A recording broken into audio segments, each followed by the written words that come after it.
Skyrim has 9 separate legal systems that don't talk to each other, meaning you can commit murder in one hold and walk freely through the next like nothing happened. Every crime you commit generates a bounty in that specific hold, and today we're breaking down every single one, starting with the crime that teaches you how the entire system works. Trespassing and breaking and entering. Picking any locked door on owned property gets you a 5 gold bounty. That's it. You don't have to steal anything. You don't have to damage anything. The moment you break that lock, the game registers trespassing, because the act itself is what witnesses see. And here's the thing. The crime is reported regardless of whether you actually take anything. The legal system doesn't measure your intent. It measures the violation. You picked a lock on someone's house. That's trespassing. The 5 gold bounty is so trivial that most players pay it without thinking, but that's the point. It's designed to be your introduction to how Skyrim's legal system works without punishing you so hard that you reload a save. Breaking a lock generates the crime notification because witnesses perceive the action. Unlike theft, which requires you to actually take an owned item, the lockpicking itself counts as trespassing. A guard standing 20 feet away watching you pick a merchant's back door will report it, even if you turn around and walk away without entering. The violation is the attempt, not the success. The bounty is hold-specific, which creates the entire jurisdictional framework that governs everything else. You can trespass in Whiterun, get a 5 gold bounty, and then travel to Markarth where nobody knows or cares. The holds operate independently. There's no central database, no empire-wide wanted system. You're only a criminal in the place where you committed the crime, which means a smart player can commit crimes in holds they never plan to return to and face 0 consequences. If you're completely undetected by any witness, including animals, no bounty is incurred. The crime statistic still records that you picked the lock, but legally, it never happened. No witness means no report to the guards. This creates the fundamental tension in all of Skyrim's crime mechanics. Competence eliminates consequences. And then there's the bucket trick. Players discovered that if you place a bucket or any container on an NPC's head, they become unable to see you pick locks or steal items directly in front of them. The game's visual detection mechanics require line of sight, so a bucket literally functions as a better defense against legal consequences than invisibility spells. You can rob an entire shop while the owner stands there with a pot on their head, helpless and blind. The 5 gold bounty for trespassing is deliberately inconsequential, but it teaches you everything you need to know about how crime works in Skyrim. Witnesses matter. Jurisdiction matters. Detection determines whether the crime exists in the legal system at all. And once you understand that, you're ready for the next step, where the value of what you steal actually changes how much trouble you're in. Theft. Skyrim treats theft like a flexible pricing menu where the consequences scale based on what you steal. Take a fork worth 10 gold and you get a 5 gold bounty. Take a Daedric artifact worth 5,000 gold and you're looking at a 2,500 gold penalty. The system works on a simple principle. Your bounty equals half the item's market value. This ratio prevents theft from being economically pointless while keeping it mechanically distinct from crimes like assault or murder that carry fixed penalties. Here's the thing. Detection requires someone witnessing the actual theft. If you pick up an owned item while nobody's watching, 0 bounty. The game doesn't care that you stole something. It cares that someone saw you do it. This creates the entire foundation of stealth-based thievery in Skyrim, where sightlines and patrol patterns become more valuable than lockpicks. Stand in the shadows, wait for the merchant to turn around, grab the loot, and walk out like you own the place. No witness means no crime in the eyes of the law, and invisibility spells break this system completely. You can stand directly in front of a guard, activate an owned chest, dump its entire contents into your inventory, and the guard just stands there like nothing happened because technically you're masked from detection. The spell doesn't make you quiet or careful. It makes you literally invisible to the witness system. Players have stolen entire vaults worth of artifacts while guards patrol the same room, and the game registers 0 bounties because the detection check fails every single time. The strategic problem with theft is accumulation. One heist generates a manageable bounty. 5 heists in the same hold create a snowballing penalty that can exceed your total wealth if you're not careful. Each stolen item a witness observes adds to the running total, so a player conducting multiple jobs in Whiterun might walk away with 10 valuable items and a 3,000 gold bounty that makes returning to the city financially devastating. This is why the Thieves Guild warns members to be careful about detection, because the half-value system means high-value heists generate enormous consequences. Some players discovered that storing stolen items in unowned containers can remove bounties, though this mechanic is unreliable and inconsistent. Drop a stolen ring in a barrel, fast travel away, and sometimes the bounty disappears because the game checks your active inventory for stolen items. Other times, the bounty stays, suggesting the system was designed with specific logic that doesn't always trigger correctly. It's one of those mechanics that works until it doesn't. The vanilla game treats all theft identically regardless of who you steal from. Rob a beggar for 100 gold, and rob a nobleman for 100 gold, and the bounty is 50 gold either way. The legal system maintains strict equality before the law, which community debates have criticized for years. years. Shouldn't stealing from the wealthy carry harsher penalties? Shouldn't victim status matter? Bethesda apparently decided no,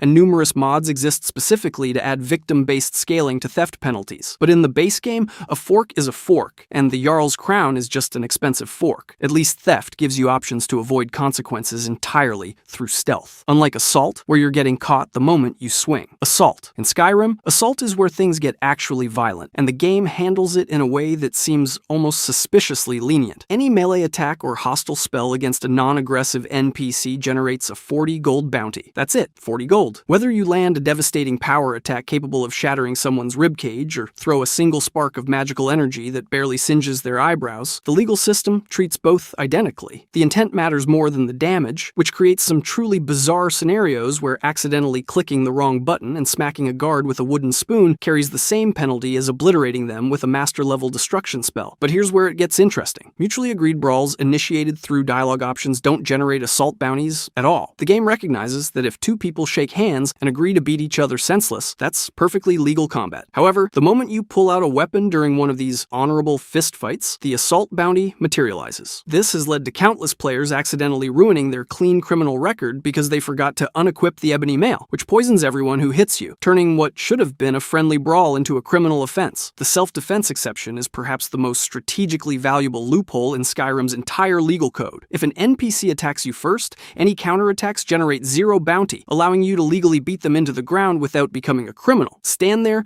let them take the first swing, then retaliate with complete legal immunity. Some players have turned this into an art form, deliberately provoking NPCs through dialogue until they attack, then claiming self-defense while turning them into paste. Then there's the truly weird stuff. The Ring of Namira feeding and vampiric feeding both count as assault and generate 40 gold bounties even when performed on corpses or sleeping victims. You can feed on a corpse, a dead body that has 0 ability to experience harm, and the legal system treats this as assault. The victim is already deceased, yet somehow the act of consuming their flesh registers as a violent crime against them personally. Vampires have it even worse, because feeding on sleeping victims is a core mechanic of vampire gameplay, meaning you're essentially guaranteed to accumulate assault bounties just by existing as a vampire. The community debates center almost entirely on the seemingly absurd 40 gold penalty. Some players theorize this reflects systemic corruption, where violence against common citizens is treated as a minor inconvenience. Others argue it's smart design intended to prevent player frustration, because Skyrim's chaotic combat frequently involves accidentally hitting neutral NPCs during battles. If every stray sword swing generated a 500 gold bounty, the game would become unplayable. The 40 gold penalty is low enough that you can pay it off without reloading your save, but high enough that you notice it happened. The real kicker is that intent genuinely matters more than outcome. A player who casts a healing spell on an enemy by mistake generates no bounty, but a player who throws a single spark spell at a guard triggers the full 40 gold assault charge even if the spell does literally 1 point of damage. The most devastating power attack in the game, capable of killing an NPC in one hit, carries the exact same legal penalty as the weakest possible magical tickle. The guards don't care about the damage. They care that you attacked someone. At least assault keeps things simple with its flat 40 gold rate, unlike murder, where the justice system apparently decided that ending someone's life permanently deserves significantly more attention than just roughing them up a bit. Horse theft. Horses in Skyrim are witnesses to their own theft, which is either the funniest thing the developers ever programmed or the most broken mechanic in the game. And before you roll your eyes, hear me out. Every time you mount a stolen horse, the game slaps you with a fixed 50 gold bounty. Not for taking the horse, not for leading it away from the stables, specifically for sitting on it. You can walk a horse halfway across Skyrim and nobody cares. The second your ass touches that saddle, boom, 50 gold bounty added to whatever hold you're in. The horse snitched on you. Here's where it gets weird. Horses are categorized as entities, capable of witnessing crimes in the game's code, meaning they function exactly like guards or NPCs, who can report what they see, except what they're seeing is you stealing them. The horse is literally the victim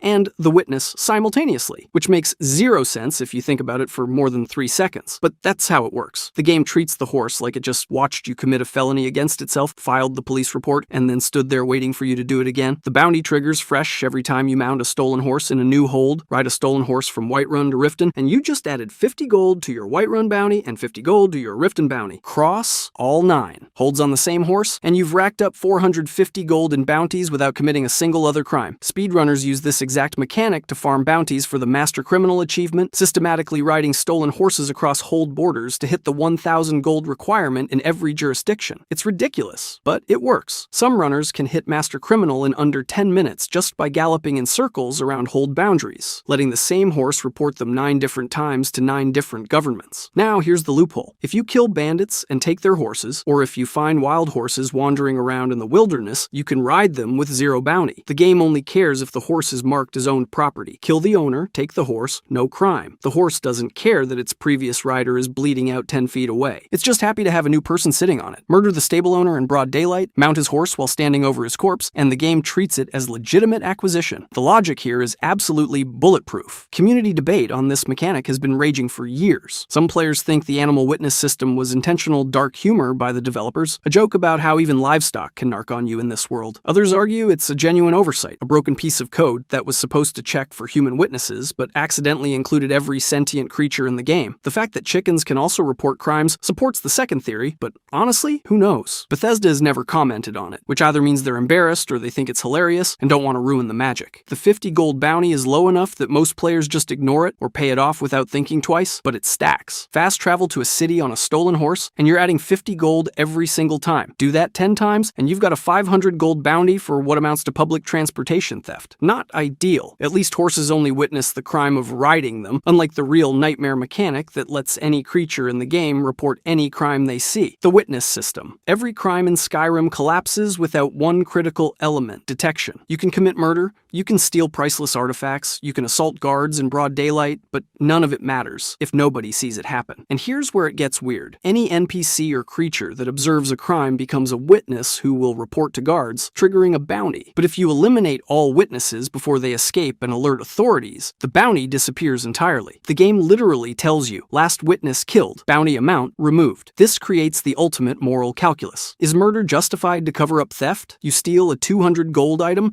get caught by one witness, and now you have two choices: accept a 100 gold theft bounty, or commit a 1,000 gold murder to make the 100 gold bounty vanish. Some players embrace this philosophy, methodically executing anyone who sees their crimes to maintain their public reputation. Others find it encourages psychopathic violence as the solution to being caught. The game rewards both approaches equally, suggesting no moral judgment is embedded in the mechanics themselves. But here's the kicker. Animals function as legitimate witnesses. Chickens, dogs, cattle, and virtually any sentient creature can witness crimes and trigger bounties. This means killing a chicken carries the same 1,000 gold murder penalty as killing an NPC. A player can commit an elaborate heist, steal expensive artifacts, and escape undetected, only to have their entire plan derailed because a dog observing from 20 meters away triggered the alarm. The notorious Riverwood chicken has become Skyrim's most absurd legacy, a creature that has caused more murders than any bandit camp in the province. The community response to animal witnesses tells you everything. The mod critters ain't snitches exists specifically to prevent animals from reporting crimes, and its popularity suggests that a substantial portion of the Skyrim community views the animal witness mechanic as either a bug or an incredibly poor design decision. Players have debated for over a decade whether this was intentional satire by the developers or a genuine oversight in the crime detection system. Either way, it's real, it's documented, and it's ruined thousands of stealth runs. The witness system creates narrow windows of opportunity that define criminal gameplay. If you commit murder in a secluded location with only one witness present, and that witness can be killed before reaching civilization or alerting guards, no bounty materializes. This has led to tactics where players deliberately draw witnesses away from populated areas before committing crimes, creating isolated scenarios where elimination becomes viable. The game becomes a puzzle of positioning and timing. How many seconds do you have before the witness escapes? Can you land the killing blow before they round that corner? Environmental kills exploit a fascinating loophole in the witness system. If you use the unrelenting force shout to push a witness off a cliff, causing their death, the primary victim registers as an environmental kill with no murder bounty. However,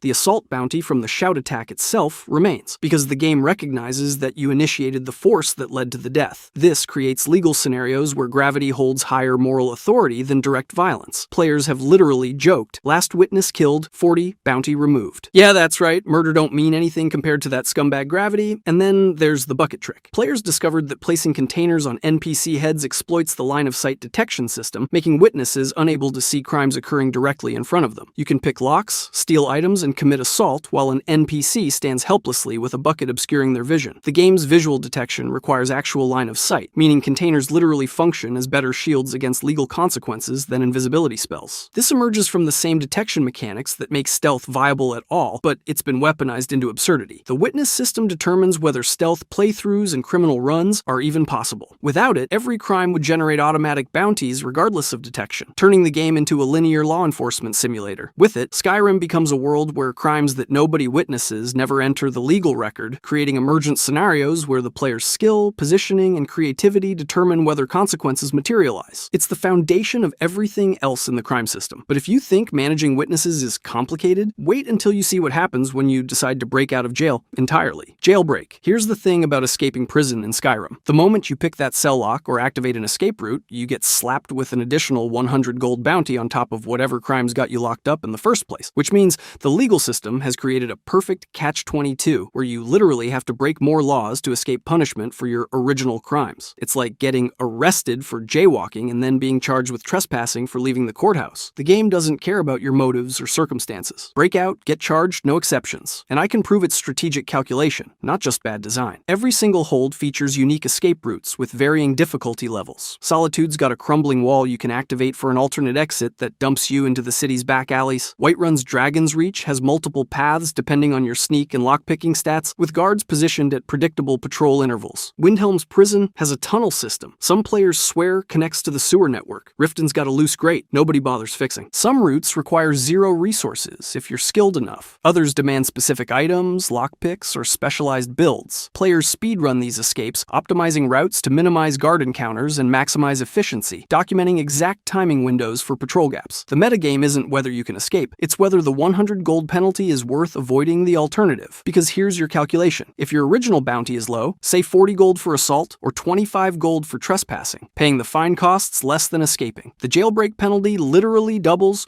or triples your total debt to society. But if you're sitting on a 500 gold theft bounty and you've got the skills to break out clean without additional confrontations, that 100 gold jailbreak penalty starts looking reasonable. Add in the fact that serving jail time automatically reduces all your skill progress points across every skill tree, a flat penalty that hits regardless of your bounty size, and suddenly wealthy players can just pay fines while poor players face a brutal choice between losing progress or compounding their legal troubles. Early game characters with limited funds get destroyed by this dynamic. Late-game characters with 50,000 gold in their inventory don't even notice. Every jail sentence works the same way. You serve time, 24 hours pass in-game, your skills get reduced by the same fixed amount, and that's it. Doesn't matter if you murdered half of Whiterun or stole a single apple. Same duration, same skill reduction penalty, same revolving door that spits you back into the streets. Guards don't care about your criminal history or the severity of your actions. One standardized sentence for everyone, which suggests Skyrim's prison system is so overwhelmed by systematic overcrowding and constant repeat offenders that they physically cannot incarcerate people long-term. The jails aren't rehabilitation centers or deterrents. They're holding cells with a standardized processing policy because the criminal underworld operates so extensively throughout every hold that the government gave up on actual justice decades ago. But Markarth's Sidna Mine breaks every single rule. It's the only prison where completing the associated quest, No One Escapes Sidna Mine generates an automatic pardon without triggering the jailbreak penalty. You escape through the quest-designated route, the game treats it as legitimate, and your entire Markarth bounty vanishes regardless of how high it climbed. It's the exception proving the rule that every other prison escape is legally recognized as an additional crime the second you make your move. Achievement hunters have turned this into an exploit. The Master Criminal achievement requires accumulating 1,000 gold bounties in all 9 holds simultaneously. Some players deliberately get captured in low bounty situations across multiple holds, then immediately escape to trigger the guaranteed 100 gold jailbreak penalty, using the system itself as a bounty generator to inflate their totals faster than committing actual crimes. They're not trying to avoid punishment. They're manufacturing it as efficiently as possible to game the achievement requirements. The dystopian implication nobody talks about. Skyrim's justice system has effectively admitted it cannot function. Standardized sentences regardless of crime severity. Automatic jailbreak penalties that assume everyone will try to escape because the designers knew the system was too broken to retain anyone voluntarily. Flat skill reduction penalties designed to punish the poor more than the rich, since wealthy characters just pay fines and walk free while broke characters lose accumulated progress or face compounded bounties. The whole apparatus exists not to rehabilitate or punish, but to extract gold from whoever can afford it and inconvenience everyone else. At least Jailbreak gives you a choice. Unlike the systematic corruption of thaneship, where the law doesn't even pretend to apply equally. Corruption and thaneship. Becoming a thane in Skyrim is basically a get-out-of-jail-free card, except you only get to use it once, and it only works if you haven't murdered half the city already. Becoming thane Thane means you can walk up to a guard with a bounty under 1,000 gold and declare your status, at which point the guard apologizes and your entire bounty vanishes. Not reduced, not suspended, gone, as if it never existed, which is,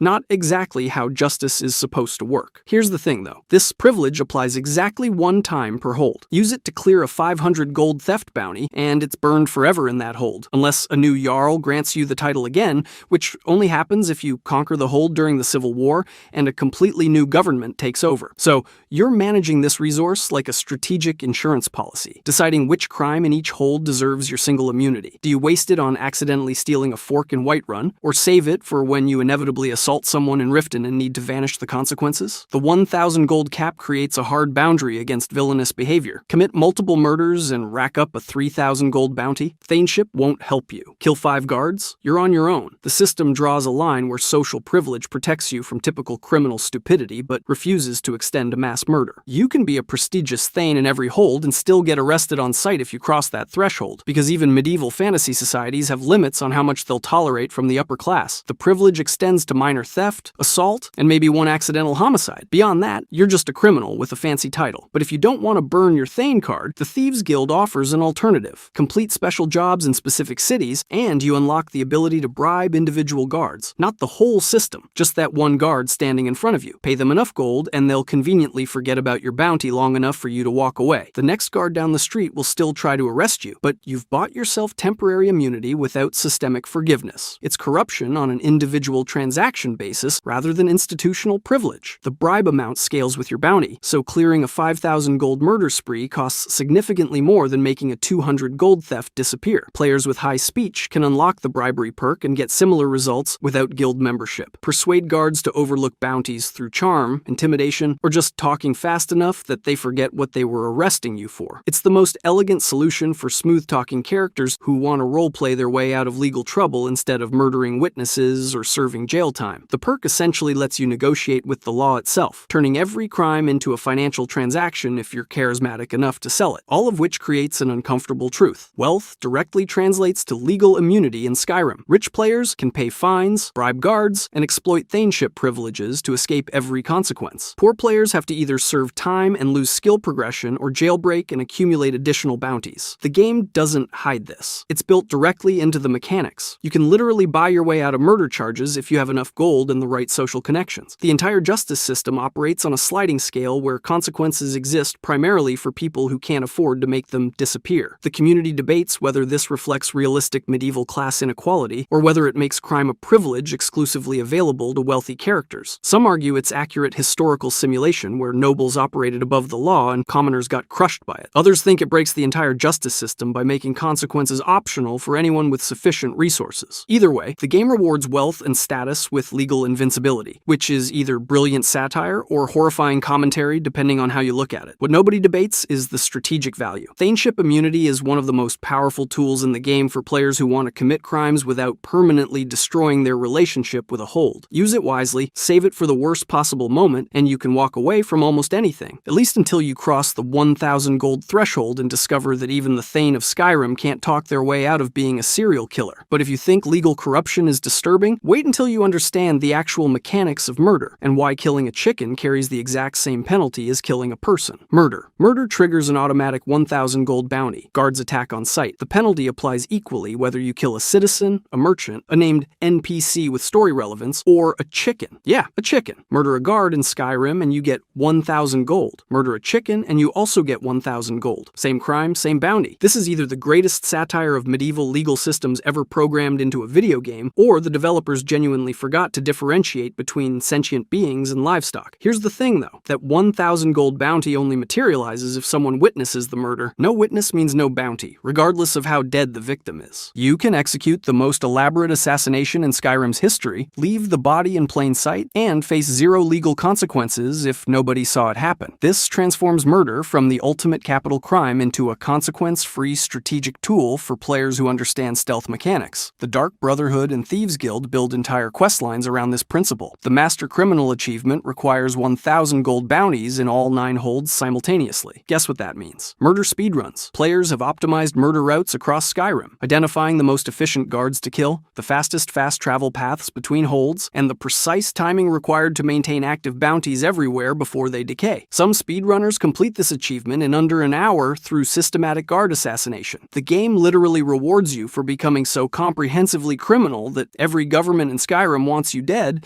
at the same time. Environmental kills offer a legal loophole so absurd it feels like a punchline. Use unrelenting force to push someone off a cliff and watch them plummet to their death, not murder. The fall damage counts as environmental, so you avoid the murder bounty entirely. You still get hit with the assault penalty from the shout itself, but that's only 40 gold compared to the 1,000 gold murder charge. Gravity holds higher moral authority than human violence in Skyrim's legal system, which is, a choice the developers made. The psychological barrier to murder appears lower than the 1,000 gold bounty suggests. Players can save load, fast travel away from consequences, or exploit their single-use Thane privilege to escape punishment. Commit murder, get caught, reload the save. Commit murder, fast travel to another hold where nobody cares. Commit murder, declare you're a Thane, watch the guard apologize. The game provides so many circumvention systems that the ultimate crime carries severe penalties only if you choose not to exploit available escape routes. Hold-specific jurisdiction creates parallel lives where you can be a wanted mass murderer in solitude while maintaining perfect standing in Markarth. Some players deliberately cultivate this structure, establishing criminal headquarters in one region while serving as Thane in another. And if your bounty gets too high, just wait for the civil war to flip control of the hold. When a new faction takes over, you can become Thane again and use that privilege to clear another offense. Murderers can literally wait for regime change to reset their get-out-of-jail-free card. So, what does it all mean? Everything in Skyrim can be solved with enough wealth, skill, or willingness to kill witnesses. Murder becomes a strategic calculation rather than a moral absolute. The player defines justice through their actions, and the game mechanics support whatever narrative you choose to construct. The crime system doesn't judge. It just responds to what you do and how well you hide it. The wealthy can pay their way out, the skilled can avoid detection entirely, and the rest serve time or die trying to escape. Just like real life, except with more chickens. If you enjoyed this video and want to see every questline in Skyrim Explained, click the video on the screen now.